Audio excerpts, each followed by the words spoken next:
Covering just 163,000 square kilometers, Suriname is the smallest country in South America, slightly more compact than Uruguay. But there's much more to this place than its size. The women here are renowned for their natural beauty, with an elegance that reflects the country's diverse heritage. Could this be a destination for both adventure and perhaps... Suriname is also the birthplace of incredible soccer talents who've shined on international stages, representing the Netherlands. But what other secrets does this mysterious country hold? Stay with us as we dive into Suriname, South America's least-known nation, that just might surprise you. Nestled in the northeast corner of South America, Suriname is a hidden treasure that remains off the radar for many. Quiet yet captivating, this country boasts a blend of cultural diversity, pristine nature, and fascinating stories waiting to be uncovered. Unlike much of South America, Suriname and its neighbor Guyana are not considered part of Latin America. Why? Their histories were influenced by British and Dutch colonization, making them members of the Guyanas, a region that also includes French Guiana, each sharing deep cultural and historical ties. With an area of just 163,000 square kilometers, Suriname is South America's smallest nation, even smaller than Uruguay. On a global scale, it ranks 90th out of 195 countries by size. Despite its land area, Suriname's population is surprisingly low, with just around 630,000 people. That places it 165th in the world by population, fewer residents than Luxembourg or the Comoros Islands.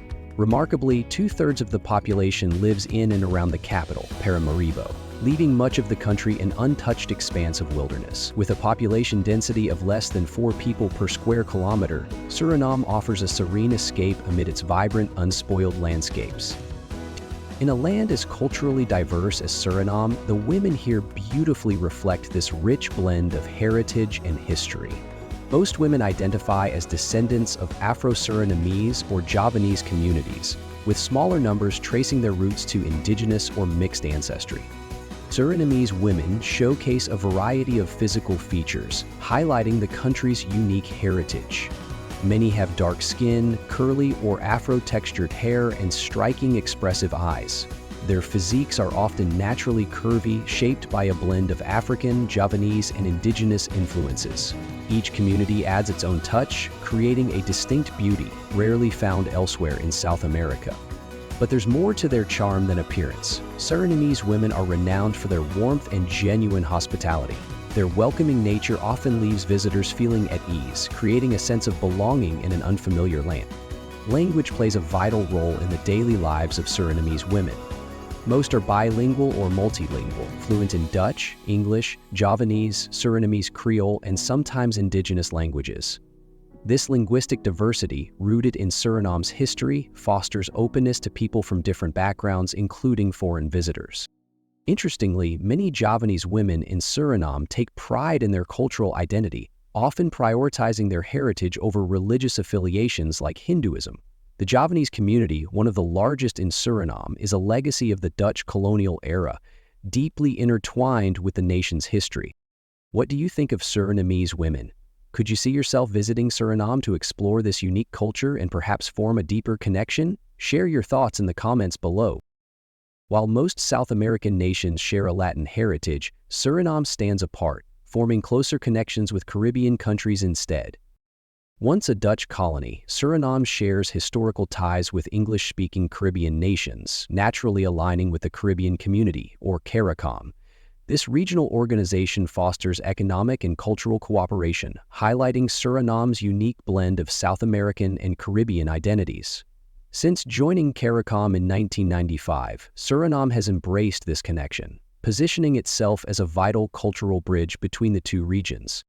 Suriname's ties to the Caribbean also extend to sports. Its national football team competes in the Confederation of North, Central America and Caribbean Association Football, CONCACAF, rather than South America's CONMEBOL, reflecting stronger links to the Caribbean.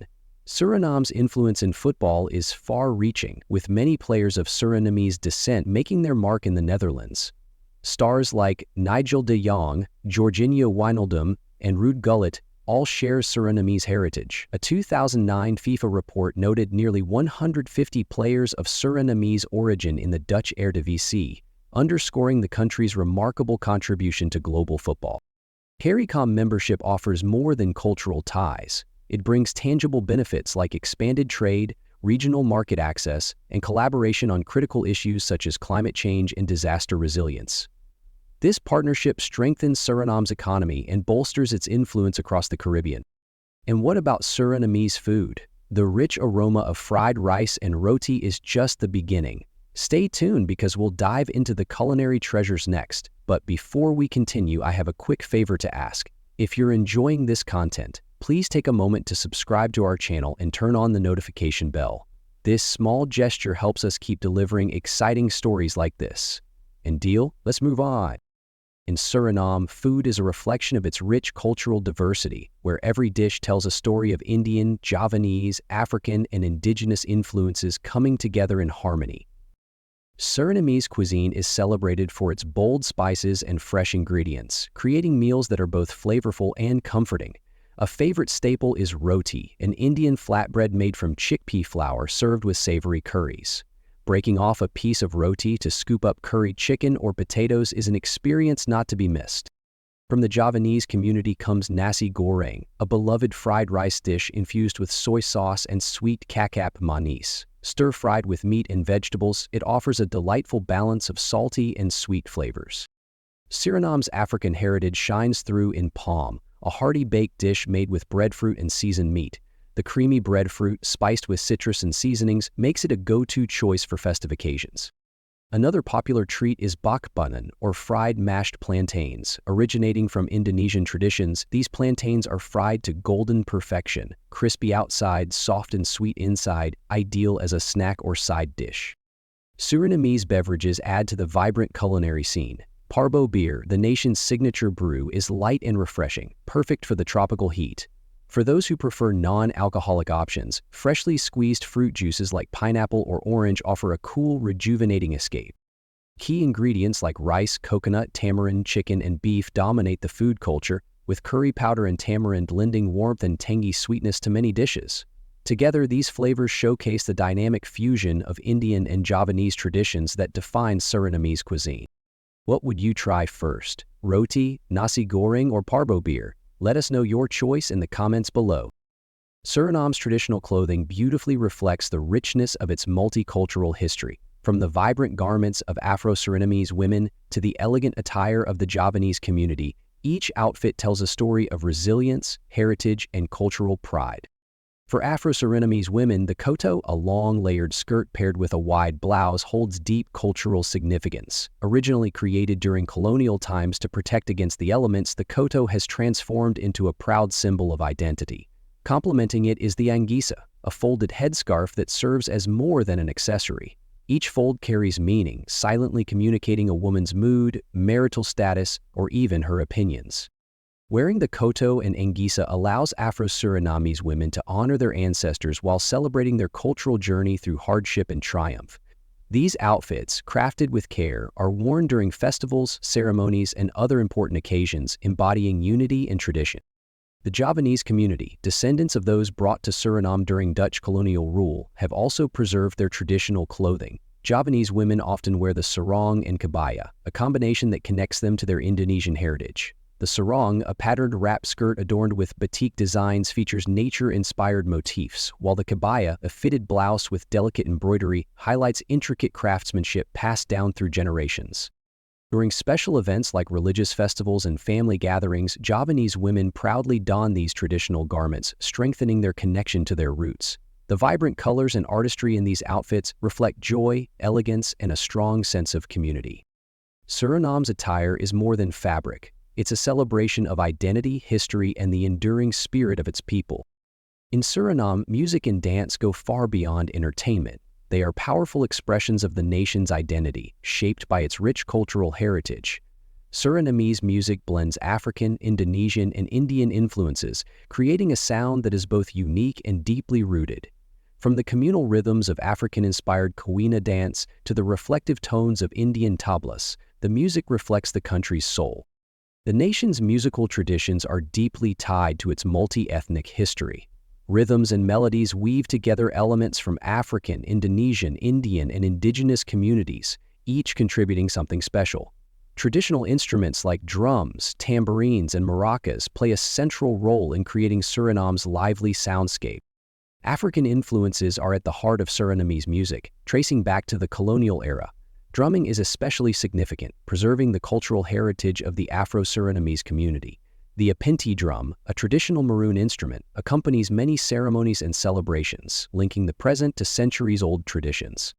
The Javanese community has also left its mark, introducing instruments and musical scales from Indonesia. The gamelan ensemble, with its melodic gongs and metallophones, adds a meditative quality that enhances the rhythmic richness of Suriname's music.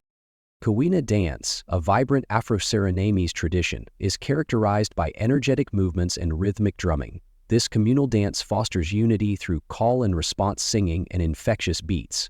Historically, it celebrated significant events and strengthened bonds within the community, and it remains a highlight of cultural festivities today. Suriname's music continues to evolve, blending traditional sounds with modern genres like reggae, calypso, and soca.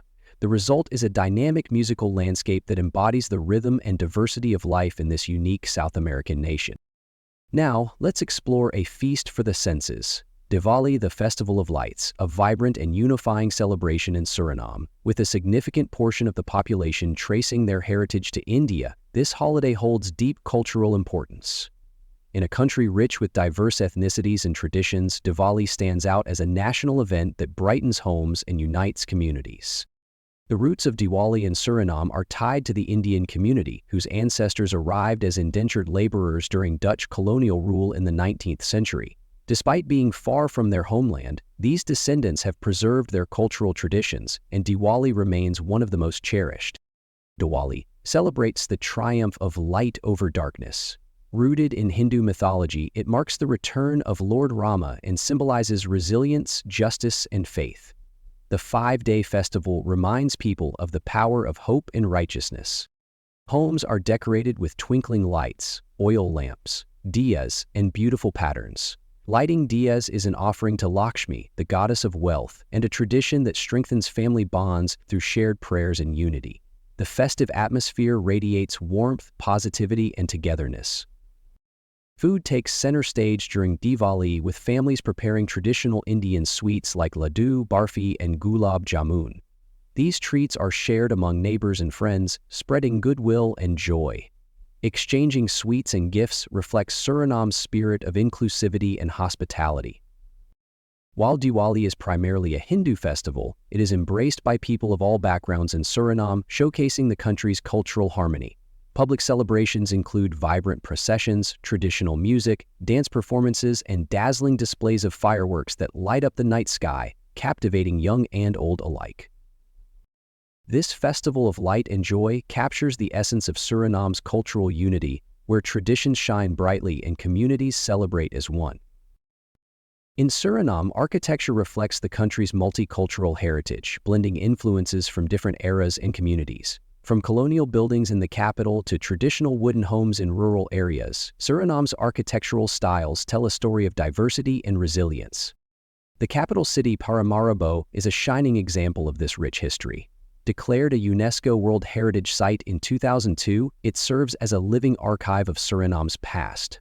Rows of colonial Dutch houses line its streets, showcasing a blend of European design adapted to local needs. These iconic buildings feature steep roofs, bright white wooden walls, and intricate details, embodying the Dutch colonial influence. To combat the tropical climate, settlers incorporated high ceilings, wide verandas, and reflective white exteriors to stay cool in the humid heat. A standout landmark in Paramaribo is the St. Peter and Paul Cathedral, the largest wooden structure in the Western Hemisphere. With its striking white facade and twin spires, it stands as an architectural masterpiece and a reminder of the city's colonial roots. Outside the city, rural and indigenous communities embrace architectural styles closely tied to cultural preservation and environmental harmony. Javanese wooden houses, built on stilts to prevent flooding, feature sloping roofs and open interiors, offering a practical solution to Suriname's hot, humid climate. In the Amazon rainforest, indigenous villages display a deep connection with nature. Homes crafted from local wood and palm leaves blend seamlessly with their surroundings, reflecting sustainable practices passed down through generations.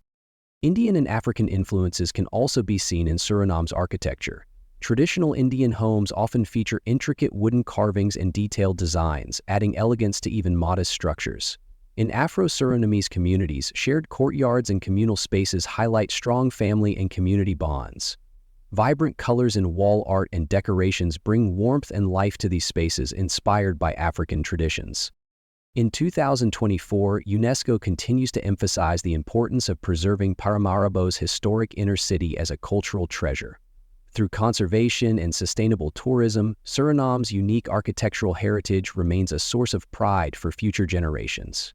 Located in the Guianas region of northeastern South America, Suriname shares cultural and historical ties with French Guiana and Guyana. While the area's past was shaped by European powers, Suriname's unique story begins with its indigenous roots, colonial influences, and enduring cultural resilience. Before European contact, the coastal regions of Suriname were home to the Arawak tribes as early as 3000 BC. These early settlers thrived through fishing, gathering, and small-scale farming. Later, the Carib people ventured deeper into Suriname's rainforests, leaving a legacy of cultural and traditional practices still evident today. European explorers first arrived in the 16th century, with France, Spain, and England all visiting Suriname's coast. Despite initial interest, none established lasting settlements at that time. It wasn't until the 17th century that the English founded a settlement called Marshall Creek along the Suriname River in 1667.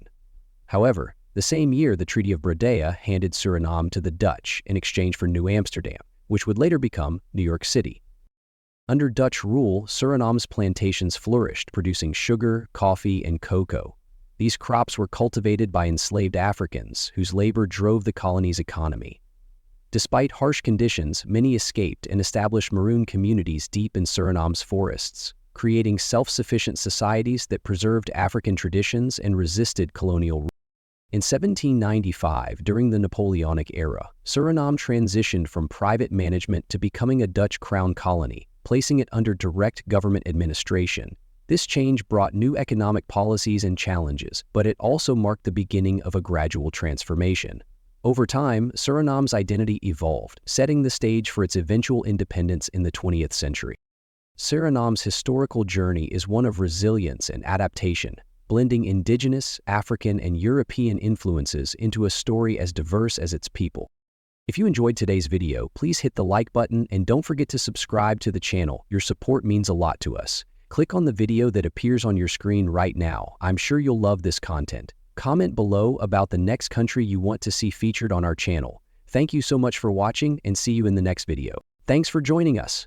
Leave a comment, give it a like, and don't forget to subscribe for more interesting videos. See you in the next video.